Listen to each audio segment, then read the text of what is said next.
விஸ்வேஸ்வரனான நீர் விசாலாட்சியான கௌரி தேவியும் பதித பாவனையான கங்கா தேவியும் உடனிருப்ப இந்த காசி கஷேத்திரத்தில் கோயில் கொண்டு பக்தர்களை அனுகிரகித்து இந்த தலத்தை பூகைலாசமாக்க வேண்டும். உங்கள் திருவடிகளால் தூய்மை பெற்ற இத்தலம் பக்த கோடிகளின் புண்ணிய கஷேத்திரங்களில் தலை சிறந்ததாக விளங்க வேண்டும் பிரபு. சரி, அப்படியே ஆகட்டும்.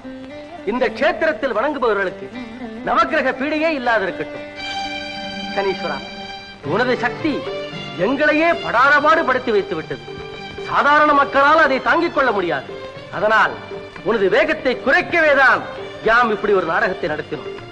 கங்கையினால் பழுதுபட்ட உனது கால் இனி குணமாக என்றென்றும் ஊனமாகவே இருக்கும்.